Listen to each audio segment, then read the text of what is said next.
जय प्रभुपादा जय प्रभुपादा जय प्रभुपादा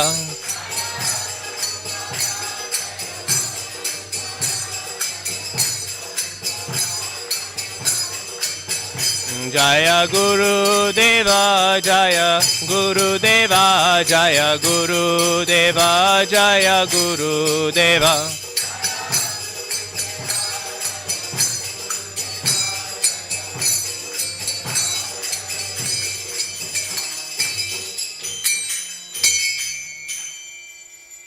जय नित्य लीला प्रविष्ट ओम विष्णुपाद परमहंस परिव्राजकाचार्य अष्टोत्तर शत श्री श्रीमद्भाय चरणारविंद भक्ति वेदांत स्वामी श्रील प्रभुपाद की जय। जय नित्य लीला प्रविष्ट ओम विष्णुपाद परमहंस परिव्राजकाचार्य अष्टोत्तर शत श्री श्रीमद्भक्ति सिद्धांत सरस्वती ठाकुर श्रील प्रभुपाद की जय। जय नित्य लीला प्रविष्ट ओम विष्णुपाद गौर किशोरदास बाबूजी महाराज की जय। जय नित्य लीला प्रविष्ट ओम विष्णुपाद श्रील सच्चिदानंद भक्ति विनोद ठाकुर की जय। जय नित्य लीला प्रविष्ट ओम विष्णुपाद वैष्णव सर्वभौम श्रील जगन्नाथ दास बाबूजी महाराज की जय। नमाचार्य श्रील हरिदास ठाकुर की जय। प्रेम से कहो श्री कृष्ण चैतन्य प्रभु नित्यानंद श्री अद्वैत गदाधर श्रीवासदि गौर भक्त वृंद की जय। श्री गौड़ीय वैष्णव गुरुवर्ग की जय। गंगामय की जय, जमुनामय की जय, भक्ति देवी की जय, तुलसी देवी की जय, अनंत कोटि वैष्णव वृंद की जय। नित्याय गौर प्रेमानंदे हरि हरि बोल। All glories, assemble devotees, Hare Krishna. All glories, assemble devotees, Hare Krishna. All glories, assemble devotees, Hare Krishna. All glories to Sri Guru and Sri Gauranga. All glories to Srila Prabhupada. Srila Prabhupada ki jai. Vishnu Padaya Krishna Vishnu Padaya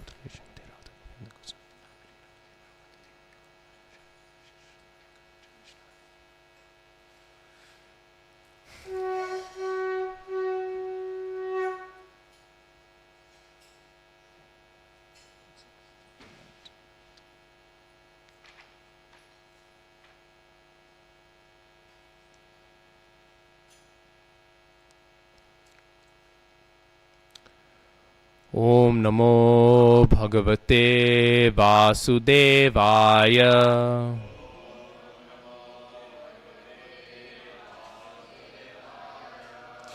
ओम नमो भगवते वासुदेवाय।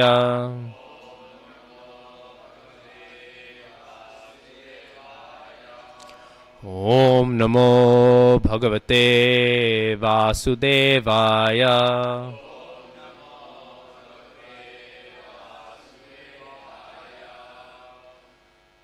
Hare Krishna. So, welcome to Srimad Bhagavatam class. Today we will be reading from Canto 4, Chapter 6, Text 29, but as it says on the board, we'll also be discussing Text 30. So, we'll all recite together what I'm assuming is, we'll all recite together Text 29, and then I'll quickly go through Text 30 as well.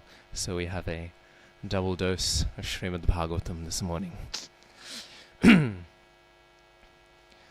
रक्तकंठ खगानीका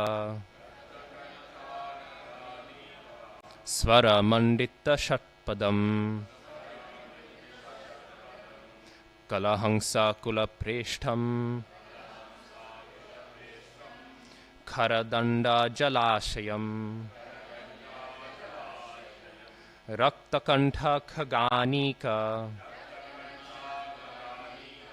स्वर मंडित षट्पदम कलहंसा कुल प्रेष्ठम खरदंडा जलाशयम रक्तकंठ खगानीका स्वर मंडित षट्पदम कलहंसा कुल प्रेष्ठम खरदंडा जलाशयम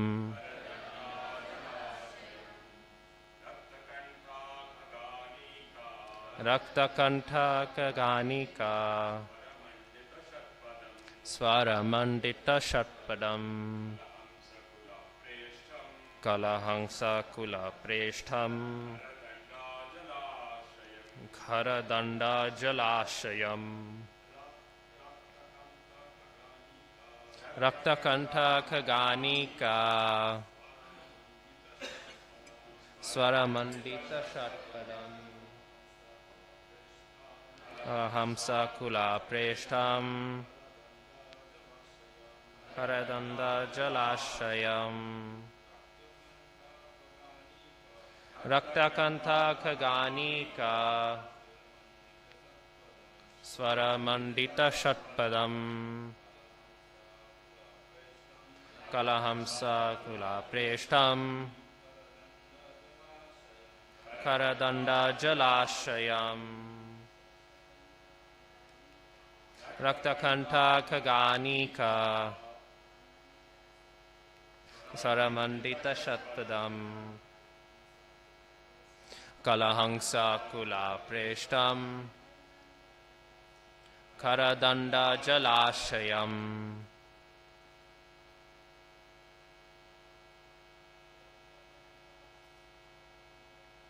Raktakanta Khaganika Swaramandita Shatpadam Kalahamsa Kula Preshtam Karadanda Jalashayam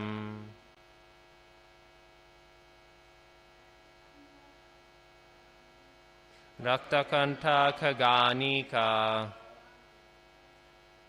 Swaramandita Shatpadam Kalahamsa Kula Preshtam Karadanda Jalashayam Rakta, reddish. Kantha, necks. Khaga Anika, of many birds. Svara, with the sweet sounds. Mandita, decorated. Shatpadam, bees. Kalahangsa Kula, of groups of swans. Preshtam, very dear. Karadanda, lotus flowers. Jala Ashayam, lakes. Translation. In that celestial forest there were many birds whose necks were colored reddish and whose sweet sounds mixed with the humming of the bees. The lakes were abundantly decorated with crying swans, as well as strong-stemmed lotus flowers. Purport. The beauty of the forest was intensified by the presence of various lakes. It is described herein that the lakes were decorated with lotus flowers and with swans who played and sang with the birds and the hummingbees. Considering all these attributes, one can imagine how beautiful this spot was and how much the demigods passing through enjoyed the atmosphere. There are many paths and beautiful spots created by man on this planet Earth, but none of them can surpass those of Kailas, as they are described in these verses. And again the translation. In that celestial forest there were many birds, whose necks were colored reddish and whose sweet sounds mixed with the humming of the bees. The lakes were abundantly decorated with crying swans as well as strong-stemmed lotus flowers. So, just briefly, do enough of you have your Bhagavatam with you? We can quickly recite just once through the next text, text 30, together. That's fine. As long as higher than 20% of you do, that's fine. Okay, we'll go ahead. Vannakunjara Sangrishta Harichandana Vayuna Adhi Punya Janastrinam Muhur Unmathayan Manaha. And I'll quickly read the word for word in translation for this as well, and then we will begin our class today. Vana Kunjara, by wild elephants. Sangrishta, rubbed against. Harichandana, the sandalwood trees. Vayuna, by the breeze. Adhi, further. Punyajana, Strinam, of the wives of the yakshas. Muhu, again and again. Unmathayat, agitating. Manaha, the minds. Translation. All these atmospheric influences unsettled the forest elephants who flocked together in the sandalwood forest, and the blowing wind agitated the minds of the damsels there for further sexual enjoyment. Purport. Whenever there is a nice atmosphere in the material world, immediately there is an awakening of the sexual appetite in the minds of materialistic persons. This tendency is present everywhere within this material world, not only on this earth, but in higher planetary systems as well. In complete contrast with the influence of this atmosphere on the minds of the living entities within the material world is a description of the spiritual world. The women there are hundreds and thousands of times more beautiful than the women here in this material world, and the spiritual atmosphere is also many times better. Yet despite the pleasant atmosphere, the minds of the denizens do not become agitated, because in the spiritual world, the Vaikuntha planets, the spiritualistic minds of the inhabitants are so much absorbed in the spiritual vibration of chanting the glories of the Lord that such enjoyment could not be surpassed by any other enjoyment, even sex, which is the culmination of all pleasure in the material world. In other words, in the Vaikuntha world, in spite of its better atmosphere and facilities, there is no impetus for sex life. As stated in Bhagavad Gita 2.59, Param Drishtva Nivartate. The inhabitants are so spiritually enlightened that in the presence of such spirituality, sex life is insignificant. So, translation and purport by His Divine Grace, Srila A.C. Bhaktivedanta Swami Prabhupada Ki Jai.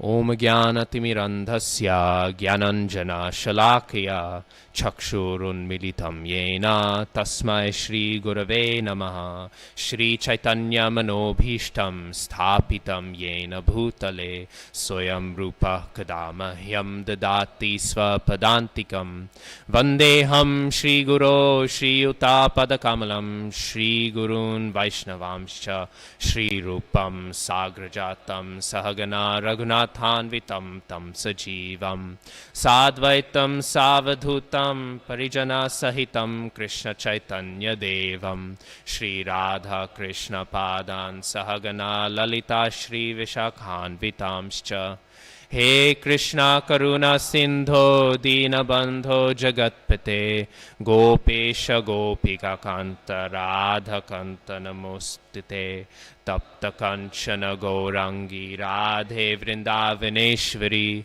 Vrishabhanu Sute Devi Pranamami Hari Priye Namo Mahavadanyaya Krishna Prema Pradayate Krishnaya Krishna Chaitanya Namne Gauratishe Namaha Vanchakalpatarubhyascha Kripasindhubhyevacha Patitanam Pavanebhyo Vaishnavebhyo Namo Namaha Jaya Shri Krishna Chaitanya Prabhu Nityananda Shri Advaita Gadadhara Shri Vasadi Gaur Bhakta Vrinda Hare Krishna Krishna Krishna Hare Hare Hare Rama Rama Rama Hare Hare. So, welcome all devotees to today's Srimad Bhagavatam class. I was just remembering once I gave a class and it was a time where I can't even remember the context, but I just remember that everyone there was very, very new to Krishna consciousness. So when the Mangalacharan began, it was just silence. And it was silence, and I was going on, I was thinking, oh, normally when everyone's speaking, then if I forget how they go, you guys sort of help me out. But I was thinking, I'm all on my own here. And it was silence. But then right at the end, Hare Krishna, Krishna Krishna, Hare Hare, Hare Rama, Rama Rama, Hare Hare. And everyone joined in, and I thought, oh, see, Mahamantra really, anyone can chant it, right? It doesn't matter if you're here for one day or for 1,000,000 days, right? We can all join in that part, actually. Just thinking on that point, and then I'll get into the class. I don't have too much time. I remember once I was hearing one devotee, he was saying, why do we do Sankirtan? Why do we chant together? And in many ways, actually, it is relevant to the purport now that I'm thinking about it. What makes the spiritual world the spiritual world, right? Well, it's what makes Sankirtan, right? Sankirtan is so lovely, right? And as nectarian as it is to chant on your own, it's somehow more nectarian to chant with others, So I was hearing from one very senior devotee, a sannyasi, disciple of Srila Prabhupada. And the sannyasi was saying, if I give you the Sahara Desert, we all know the Sahara Desert, it's very, very big desert, right? If I give you this desert, would you say yes? And of course, we were all thinking, yeah, we would. That'd be kind of cool, right? And he said, oh, but what if I told you I would give you this desert and you'd have to be alone in it? We all thought, oh, maybe not. I think I might pass. And he said, in the same way, this nectarian holy name of Krishna, it is like a desert. It is like the Sahara Desert, right? So beautiful, so vivid, right? The Sahara Desert, if you read the poetry that was written about it by the people who were surveying it, right?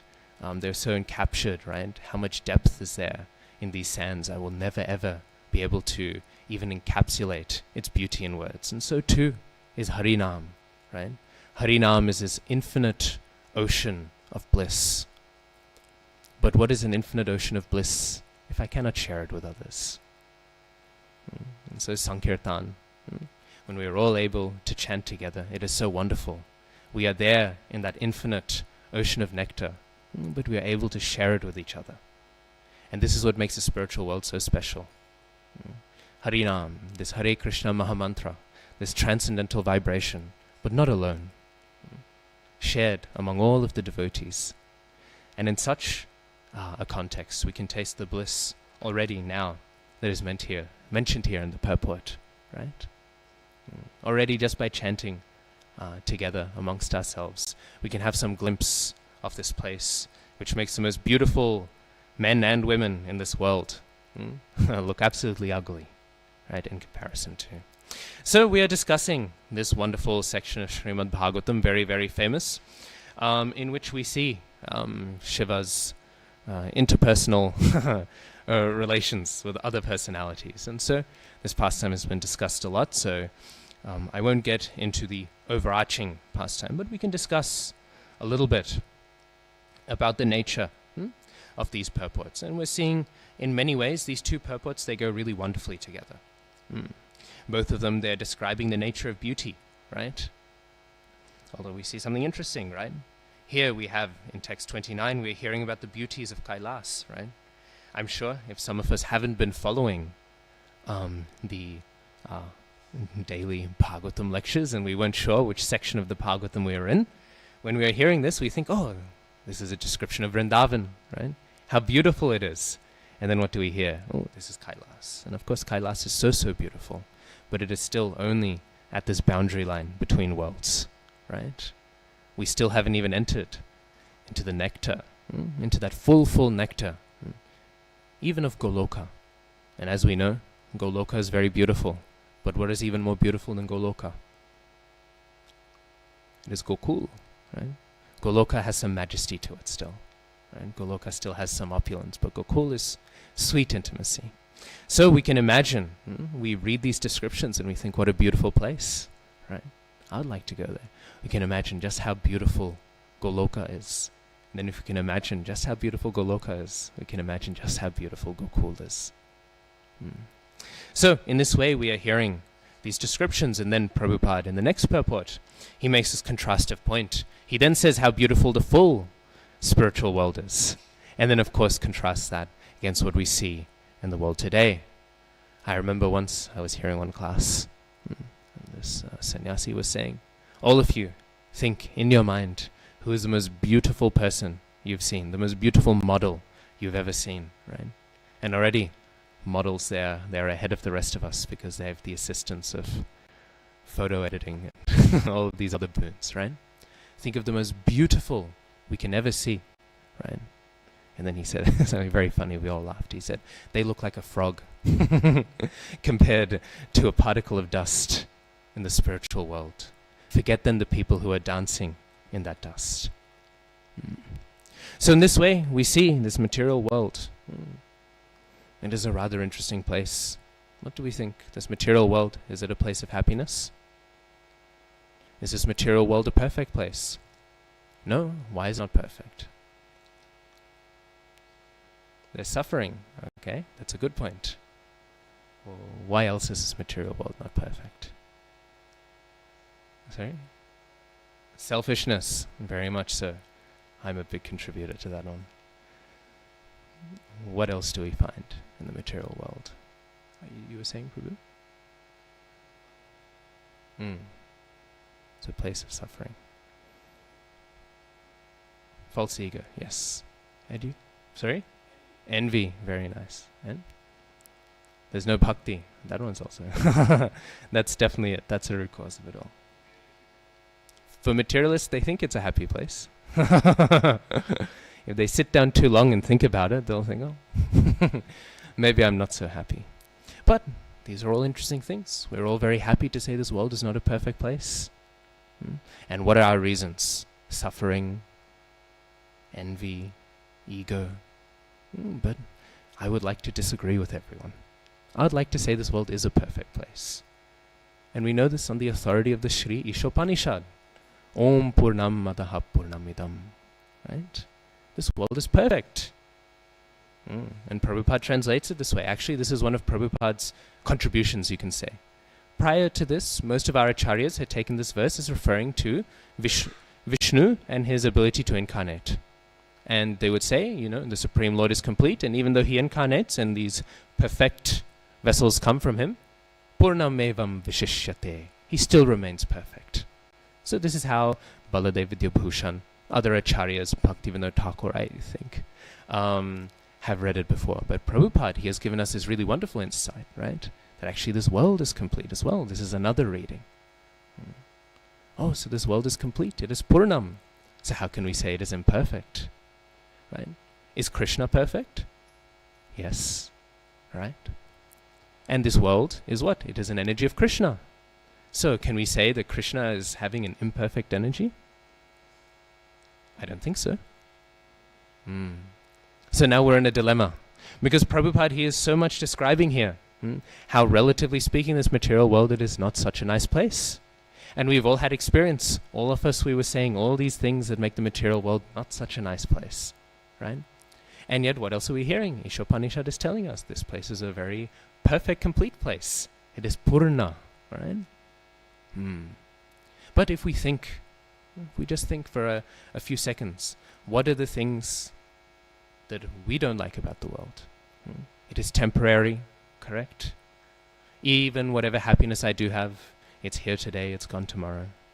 Right? People are backstabbing me. I am really tempted to backstab other people. I have so much ego. And that ego makes it hard to enjoy the world. In fact, all of these things make it hard to enjoy the world. We see the world as an imperfect place because we wish to enjoy it. Right? This world is perfect. Ishavasyam idam sarvam yatkincha jagatam jagat. Tena tyaktena bhunjita magritta kasya sviddhanam. Right? This is what Ishopanishad says right after it says that the world is complete. This world, it belongs to the Lord, and we are simply allocated some tiny things. But because we no longer desire simply to be satisfied with the Lord's ownership of all things and what the Lord has allocated, we desire, I wish to have more joy. More joy. I wish to be the enjoyer. And because of this, this world is a place of suffering.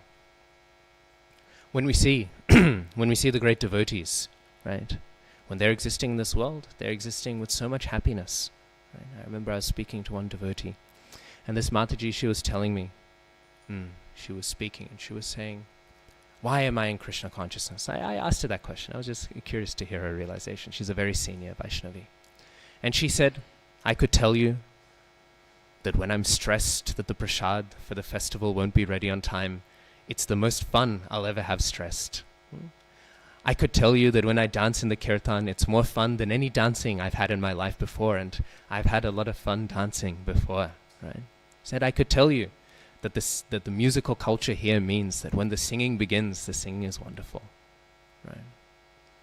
I could tell you that when I chant my rounds, even though I have very little taste, for a tiny little sliver of moment in that chanting, I finally feel peaceful. I could tell you it's all of those things. And all of those things are things I do enjoy in bhakti. But she said ultimately, it's because when I sit and I hear my Guru Maharaj speak, he is the happiest person I've ever met. He is so happy and so relishing of this Krishna consciousness, that I can't help but just feel so inspired in this path. So we see the sadhus, the great devotees, they are so satisfied, right? And yet they're in this world. Why? Because unlike all of the things that we have that ruin this world for us, they do not have it. They do not have this expectation, right? I'm here to enjoy, right? Jesus Christ has a very famous thing where he says, I've come to serve, not to be served. And I remember I saw one newspaper article, right? And they were talking about the local bishop visiting a parish, right? And whoever had typed it had written a typo. So there was a photo of the bishop there in all his robes and everything. And it said, I've come to be served, not to serve. So this is our mood, right? But the great sadhus, they're here with this mood to render service. Because they see this world as an opportunity for service. They are not suffering in this world. Actually, this world is perfect. But it is perfect for its purpose. And its purpose is for us to reorient our understanding of reality in service to Svayam Bhagavan Krishna.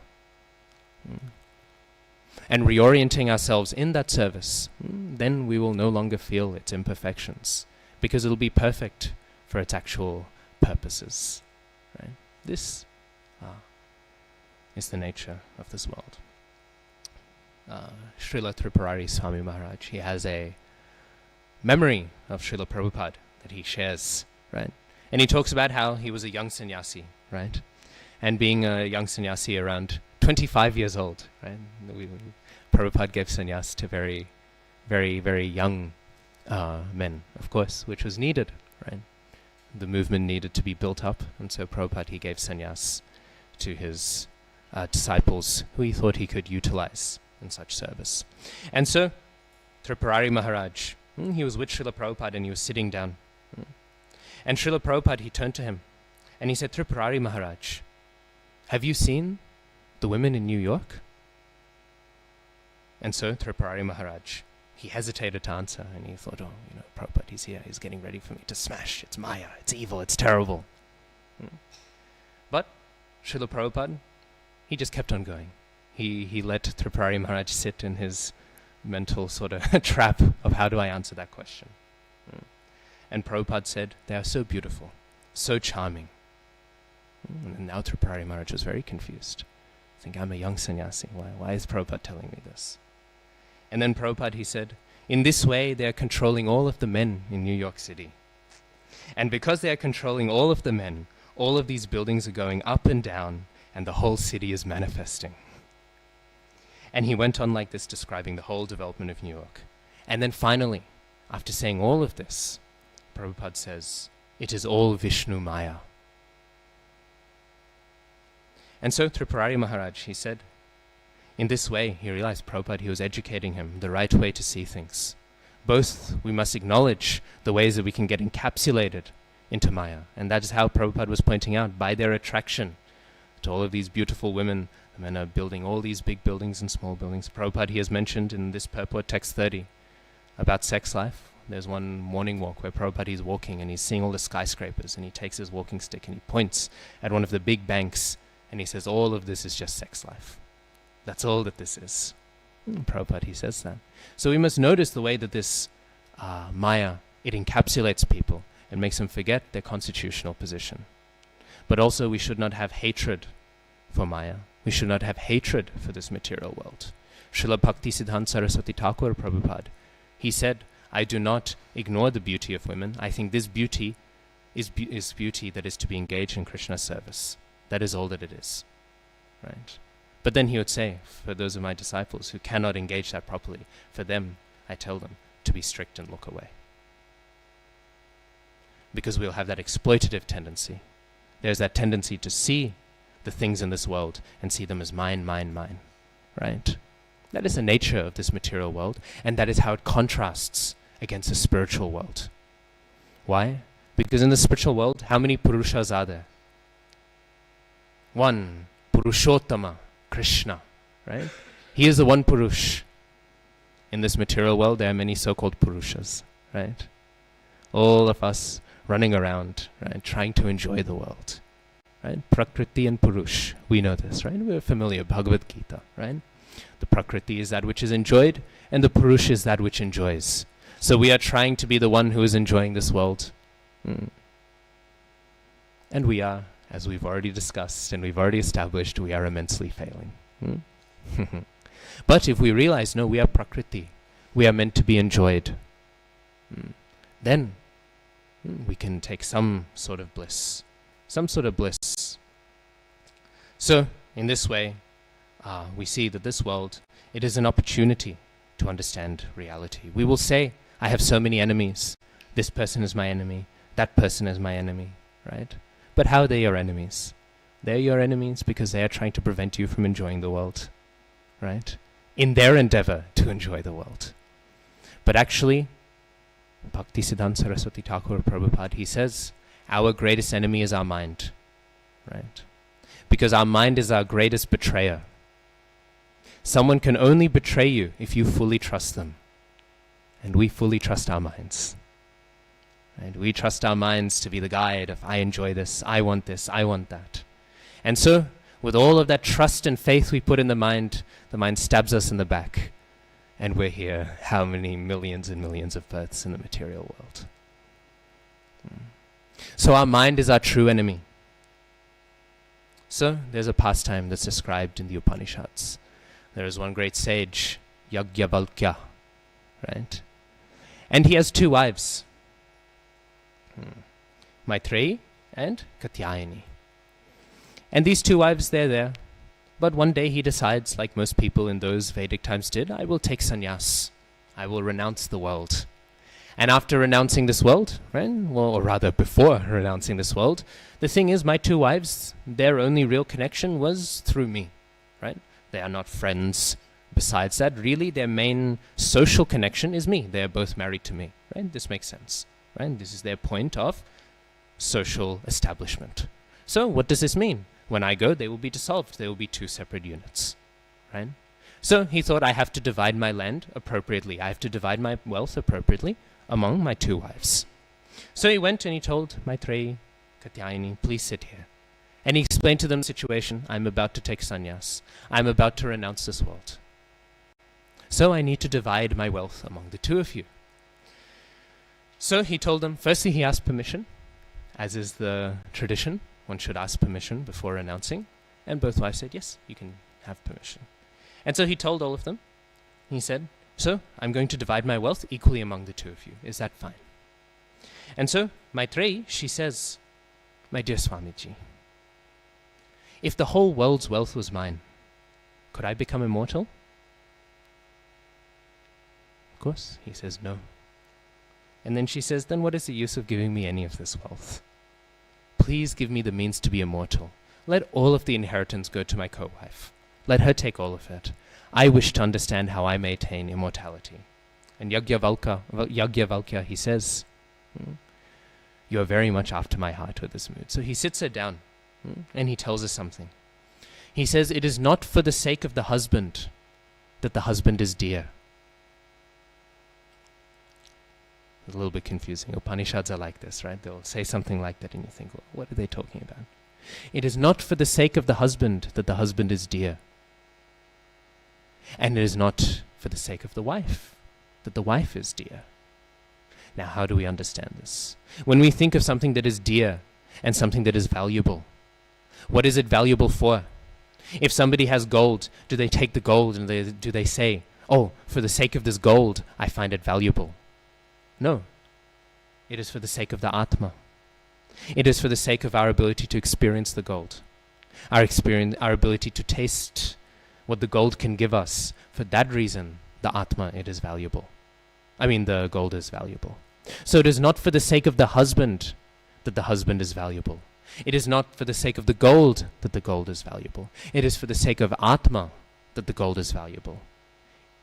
Right? It is for the sake of Atma, the self, that the husband is valuable. Right?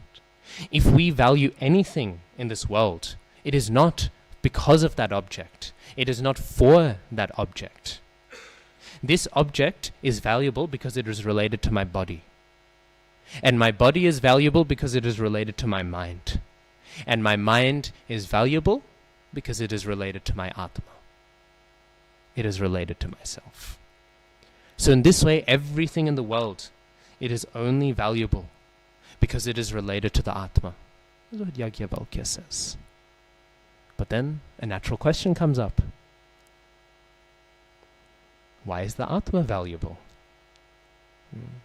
Why is the Atma such a valuable thing? Actually, in this way, we can really see from our experience. We can begin to see very logically, intuitively, some very deep spiritual truths.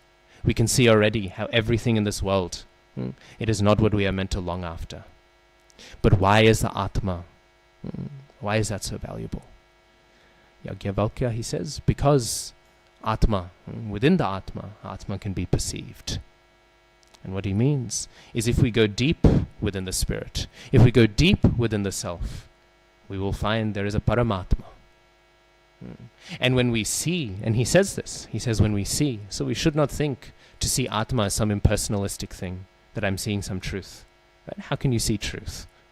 Right? 2 + 2 = 4, that is true. Where can you see it? You can't, right? So truth is more than just some statement or some knowledge. If you are seeing it, then you are seeing some form. So by seeing this form, he says, this is the true wealth by which we become immortal. This is what he teaches his wife. And we can see this, because nothing in the world is valuable in of itself. But even the Atma, what is valuable about it? It is only valuable because when we dive in deep, we will realize Jiber Swarup hoy Krishna Nitya Das. There is some connection with Krishna. So in this way, we see this world.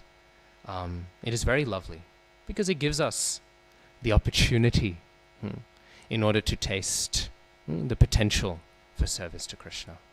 And so how beautiful is that transcendental world, right? We are all trying to be Purushas, but in that world there is only one Purush, right? Everything is serving Krishna. What do we hear? Chintamani Ganamayi, right? Even the dust is Chintamani, right? Even the dust is serving Krishna in that world, right? Toyamamritam, right? The water is nectar. Why is it nectar? It is nectar because it is pleasing to Krishna for it to be nectar, right? The whole dham is manifested in order to please Krishna, and the whole dham is alive in pleasing Krishna. What do we hear? The trees, they are kalpavrikshas, they are desire trees. If you go up to these trees, you can get anything, right? The cows, they are kamadhenus, right? By any desire, you can get from them. But what do we see? What is the special nature of this very special corner of the spiritual world? Because this is describing that most transcendental abode. In Goloka, maybe they will extract whatever. But in Gokul, that innermost section of the spiritual world, what do they use the kamadhenus for? Does anyone know? They have these cows who, if you milk them, you can get any desire you want. What do they take from these kamadhenus in the spiritual world? Milk. And then they have these kalpavrikshas, these trees, right? You have any desire and you go to these trees, and what do you get? Anything you want, right? But what do they get there? Flowers. They can go there and they can say, give me a garland, the most beautiful garland.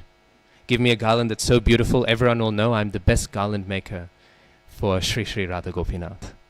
They can say that, but they don't. They will take the flowers off, right? They might say, prepare the most wonderful bhoga, rasmalai, paneer sabji, all these things. Prepare all of this and I will grab it off the tree. But what do? They take the fruit off the tree. Kalpavriksha, which can give anything, but they're simply taking the fruit. And we will think, oh, how boring. Send me to Vaikuntha instead.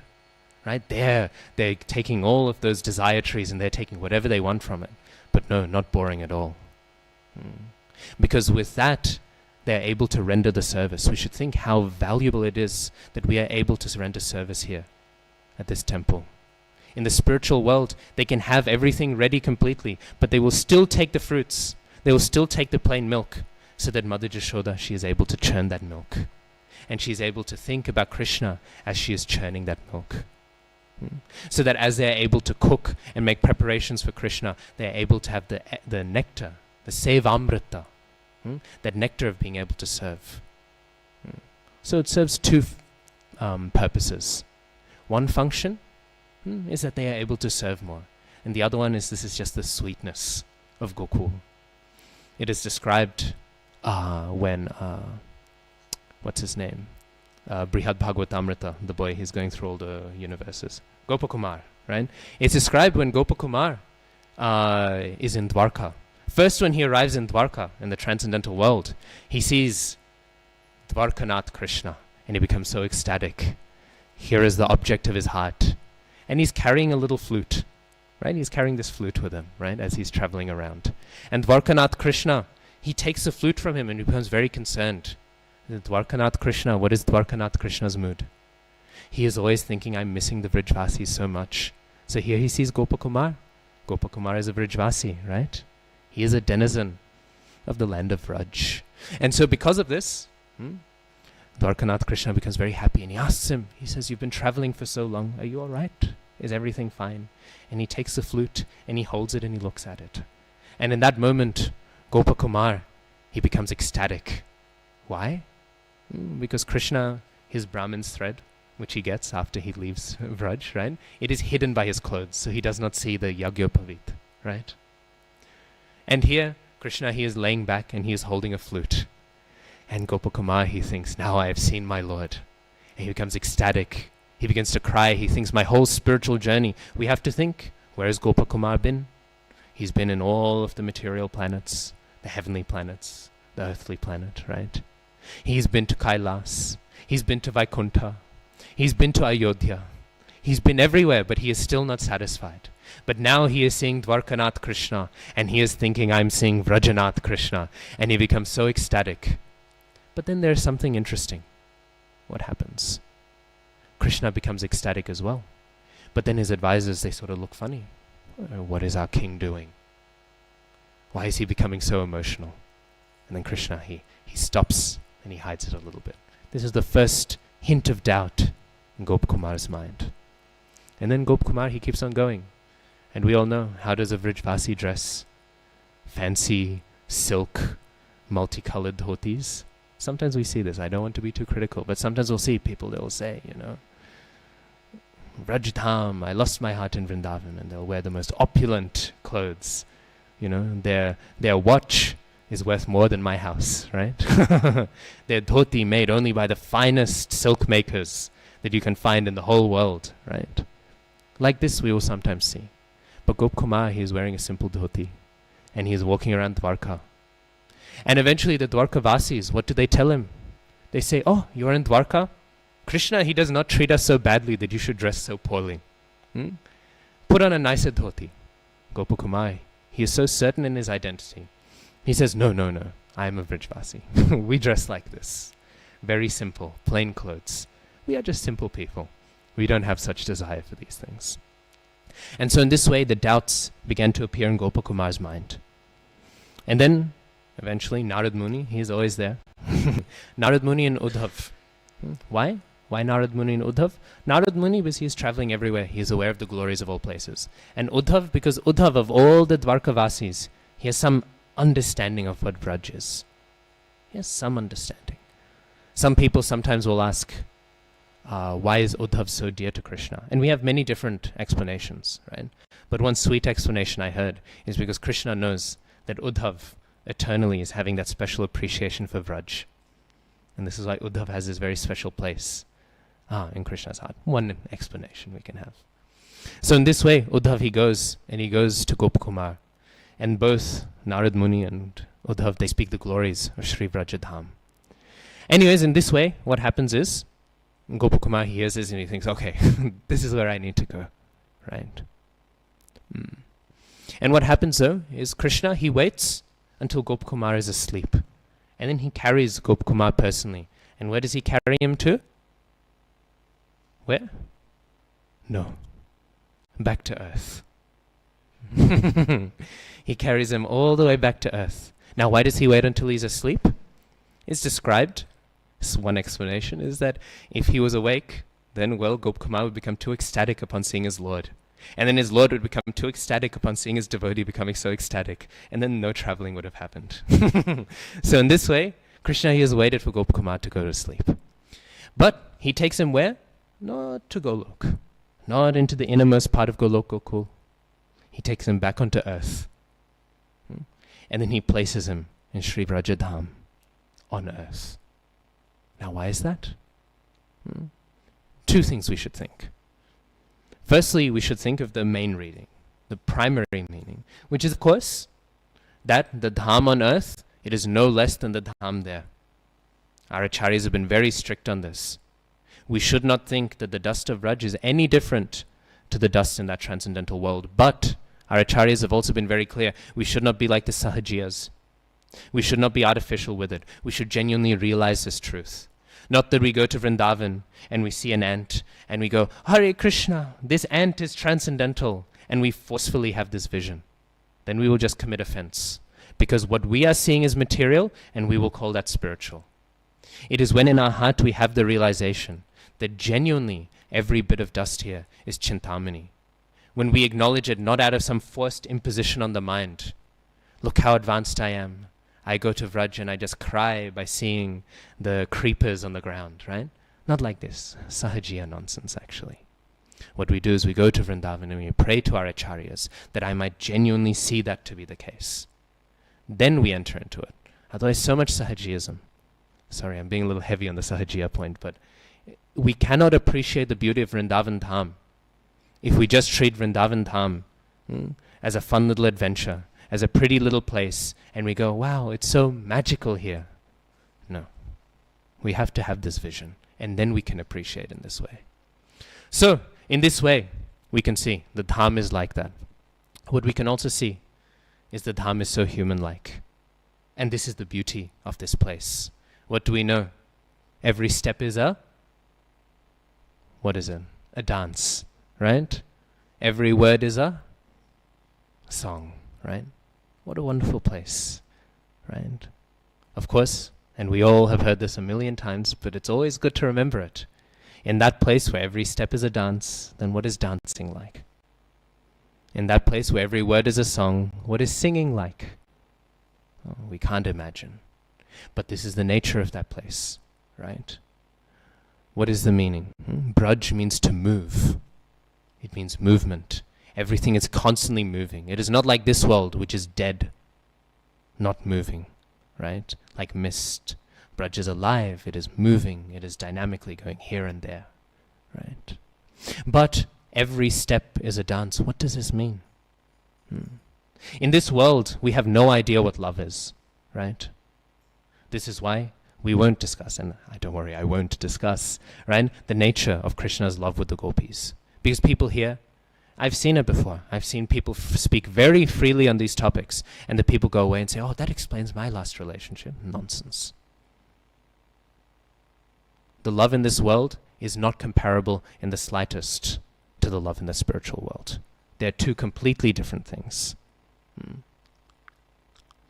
But what we see is that world. It is very, very different, right? Because in that world, love does exist. So, what does that mean? When we see love existing in this world, and we do see it existing in this world, when? When the pure devotee comes. Because every step of the pure devotee, that is Vrajadham, right? The association of the pure devotee, that is Vrajadham, right? So when we see the pure devotee, then we will see that, and that is something very special, right? That is something very out there. We can think of Vamsidas Babaji Maharaj, Jagannath Das Babaji Maharaj, Gaur Kishore Das Babaji Maharaj. If you hear their pastimes, they're so weird, right? Gaur Kishore Das Babaji Maharaj would take some Ganga water, he would sprinkle it on an eggplant, he would offer that and he would eat it raw, and he would cry tears of joy, thinking how transcendental is Mahaprasad. And then we are like, Prabhu, it's a little bit too salty. Prabhu, this Mahaprasad, maybe a little bit more spice next time. Where is my paneer sabji? It's Ekadashi. We are like that. But this is Gaur Kishore Das Babaji's mood. To us, that is very weird, because this world is a loveless world. And so, when love truly enters into the world, it is something very special. But that world is a world where even the normal things, the steps, the words, the water, they are all more special than anything in this world. And therefore every step is a dance. Every word is a song. We see this, everyone there, so much absorbed in relishing Krishna's pastimes in that world. Just recently I was reading, sometimes Krishna, when he'd be in his little Gopal, baby form, toddler form, right? He would be going and he would crawl, right? And he would crawl sometimes into where all the jewels would be kept, right? Again, the dust is Chintamani, then what are the jewels like in that spiritual world? And he would go and he would look into these jewels and he would see his own reflection. And what would Krishna do? He would take his hand and he would try to wipe his reflection. He thought there was some mark in the jewel. In this way, Krishna, he would try and mark, and he wouldn't be able to rub his reflection off. And he would polish the jewel so nicely, because he's trying to rub his reflection away. Why is there some stain on this jewel? In this way, Krishna so sweetly, he is capturing everyone. But why is he capturing everyone? Because everyone is having this mood. Krishna, he is the Purush. He is the enjoyer. So what a beautiful place. But how can we enter such a place? Again, not that I will go to Vrindavan and I will say, wow, this is all so transcendental. Wow, I've realized my eternal form. Wow, right? I'm chanting Shuddhanam, right? We see people, they'll do this, right? Sometimes, in many ways, I'm always happy, devotees' first trip to Vrindavan.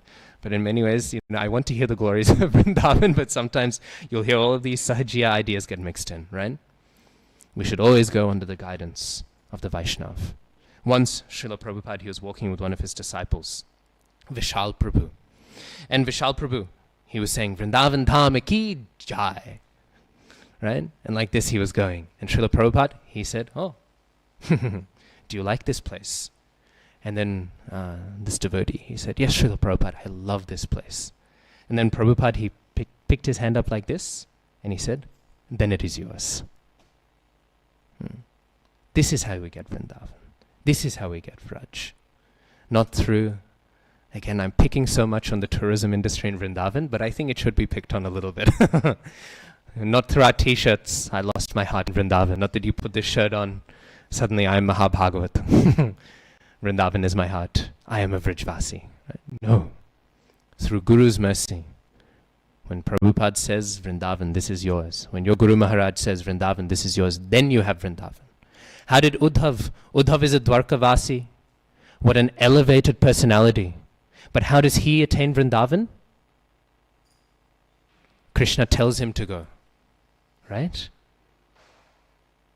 Not that he's going some Sahajiya nonsense. I won't belabor the Sahajiya point, but it is an important point to keep in mind. So in this way, one is required to be empowered to be situated with the Dham, in the Dham. Raghunath Bhatta Goswami, right? Who is he? Who is he? Who can tell me? Sorry? He's one of the 6 Goswamis, right? And what do we know about him? Very, very little. And that is for good reason. We actually have very, very little information about him. But what I love, he is one of the 6 Goswamis. He is one of these great sadhus, right? And yet we know so little. But you know what we do know? When he was in Vraj, everyone would come to hear his Bhagavad Katha. And when he was in Vraj, he would hunger to speak Bhagavad Katha.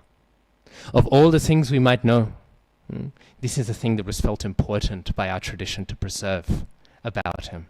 We have some details here and there, but not much. Compared to Rupa and Sanatana Goswami, you can churn their glories for hours and hours and hours.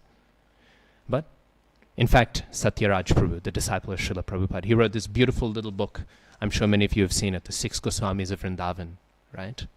And in it, each chapter is on one of the 6 Goswamis, and he writes all the information that he could find on the Goswami in synthesized form, right? But on the chapter on Raghunath Bhatta Goswami, he writes maybe 5 pages, some information that he's kind of gleaned here and there, he's not too confident, and the rest of the chapter is the glories of Srimad Bhagavatam. And yet the six Goswamis, who are the six Goswamis? We do not understand Vrindavan. I'll go a tiny bit over time if that's all right. Please accept my apologies for the offense. But the six Goswamis of Vrindavan, who are they? Right? Vrindavan would not exist without them. Mahaprabhu, he has sent them to uncover all of Vrindavan. Vraj today exists because of their effort. And every night it's described what they do. They would sleep under a different tree. Why would they sleep under a different tree? Because under a different tree there was a different pastime happening. And they were so deep in meditation to uncover Sri Vrindavan Dham. So each tree they would go under, they would discover some new place, new place. They would never sleep under the same tree each night. These are the six Goswamis of Vrindavan. To reside in Vraj, doesn't matter what sampradaya you are. You're residing in Vraj by the mercy of the six Goswamis. So now we are hearing, this is the definition of dwelling in Vraj. And what do we hear about him? We hear, if there are so many details we can't hear, we hear that he is relishing Srimad Bhagavatam. He is relishing hearing Bhagavatam, and he is relishing speaking Bhagavatam. Vrajvasi means this. It means we have taste for Harikatha.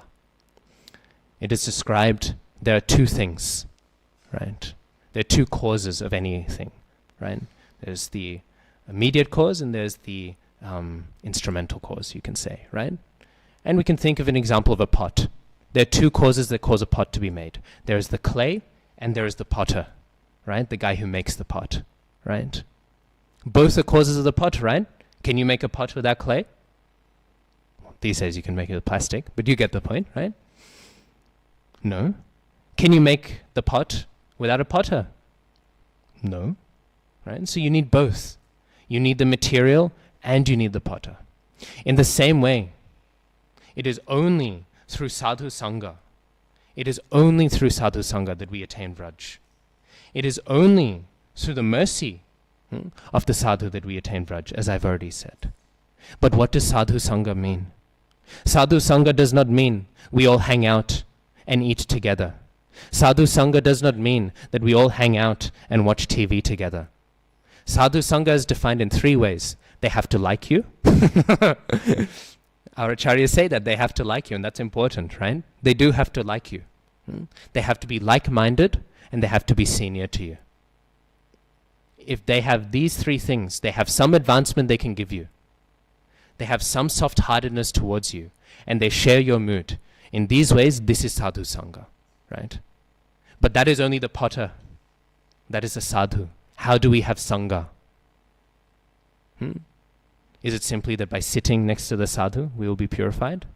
In a sense, yes. But in a sense, no. We should hear Harikatha from them. This is what we do. With seniors, we hear Harikatha from them. With juniors, we give Harikatha to them. And with equals, we share Harikatha amongst each other. Right? So in this way, we see. Now, I want to make a quick point, and then I will wrap up. Very over time, I apologize profusely. But we will see, if we don't have the clay, or we don't have the potter, which situation is worse for us? Both are bad, but I'll tell you one is worse. If you have the potter without clay, you have nothing. But if you have the clay, even without the potter, you can sort of try and make something yourself. It'll be terrible, but you can kind of make something yourself. It is the same. Sadhu sangha, the potter is a sadhu, and the clay is a harikatha, right? So in this way, we see they're engaging together. So if we don't have the sadhu, we can still take the harikatha. That's what I'm making the point. Sadhu sangha means that who is senior to us. But sometimes we do not have a senior easily available. And this is good. We will feel bad. I'm nagging the senior, right? We can feel this way, especially when you're with your guru. You think, sometimes you say one word too much and you think, oh, I've wasted Guru Maharaj's time. I'm worthless, Jump in the Ganga, right? That's how we feel. But sometimes we will not have access to that. In that moment, we can make do by sharing the Harikatha. And it will not be perfect, right? That is what I'm trying to do here today. Trying to share that Harikatha. It will not be perfect. It will be very imperfect, actually. But still, like the potter, without the potter, we can still make something of a clay, and we can still use that. That is what we should do. So sadhu sangha can still be sadhu sangha even if we don't have a senior. But it can never be sadhu sangha if there is no Hari Katha. And in this way we enter into Vraj. Right? Because Uddhav, how did he enter into Vrindavan? Krishna told him to, right? Not just that. Not just that Krishna told Uddhav to go into Vrindavan. Krishna also told Uddhav, you will go and you will see things you will not understand. Krishna spoke Hari Katha to Uddhav about the glories of Vrindavan. Both things are there. And in this way one can enter into Vraj. It is the mercy of the Guru. It is the permission of the Guru. And it is the hearing of Hari Katha. That is all that it means to be devotees together. Sadhu Sangha means speaking about Krishna. I remember once I was going on book distribution with Bhava Prabhu, actually. And Prabhu and I, we were sitting down and we were honoring Prasad. And I started saying some nonsense. I was like, oh, that building's really tall. And then Bhava Prabhu's response was, so what has your reading been like recently, Prabhu? And I remember thinking, wow, this is Sadhu Sangha, right? That invitation to speak Hari Katha. That invitation to speak together, to hear from each other. So, in this way, we hear of the glories of Vraj, we hear the glories of the spiritual world, and we should also hear what is the nature of the way that we can go there. Because if we go there, we will go to a place which defeats all of our exploitative tendencies.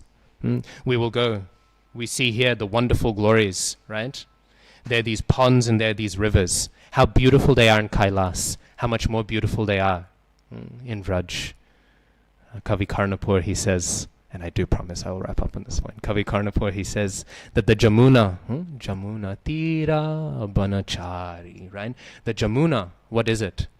It is like this beautiful necklace placed among Vrinda Devi's neck. And when we have darshan of this Jamuna river, we are seeing this beautiful, transcendental sapphire necklace, right? Placed upon the neck of Vrinda Devi, right? How beautiful. Let us pray that we can go there one day. By all of your mercy, one day I will go there. Please bless me that I can. Shri Shri Vrindavan Dham ki jai. Srila Prabhupada ki jai. Grantharaj Srimad Bhagavatam ki jai.